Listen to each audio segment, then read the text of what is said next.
So I want to talk about something. I want to offer a tool. And what I notice is that something that can get in the way of us fully feeling our feelings is holding. And I believe we create holding through avoidance and very much so avoiding difficult conversations. It's just not natural for us to want to feel uncomfortable. But I want to share this tool that my friend Marcy had shared and passed on to me a few years ago that I have found really helps me have a difficult conversation with somebody, especially somebody where maybe we're not used to doing that with each other. Maybe a coworker or maybe a new acquaintance, a new friend or something.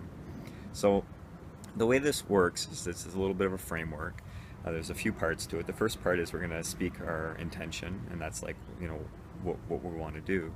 The next one is we're going to share three fears about that, like what has maybe held us back from sharing it until now, or what we're afraid might happen by sharing it. And then we're going to offer three hopes, why we want to have this and what we're hoping to get out of it. So how that might look is maybe I approach somebody and I say, so Julie, I've been sitting with this for a week, and I really don't want to sit with it anymore, and I've been feeling really uncomfortable about it. And it was something that I heard you say at the last meeting.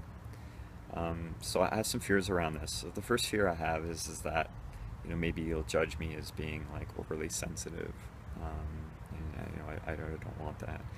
The other fear is that maybe I might sound stupid or feel stupid by sharing it. That maybe you won't be able to receive it.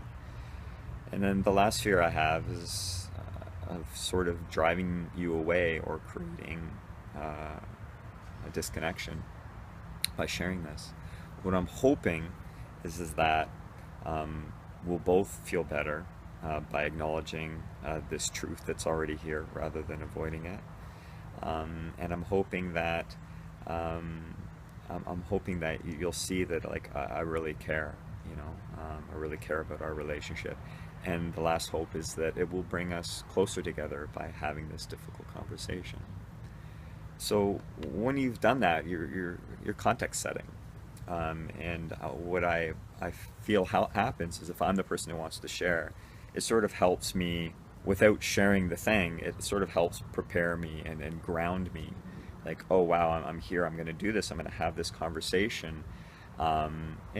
And for the other person, I think it's really important for them because they get to see where you're coming from, and maybe they can adjust accordingly, as opposed to just grabbing somebody in the hallway or whatever and saying like, yeah, hey, I really got to talk to you about like that thing that you did. I was last week at the meeting. It really pissed me off. Like, not many people are really going to respond very well to that because they're going to be taken by surprise, regardless of what truth there might be in what you're sharing.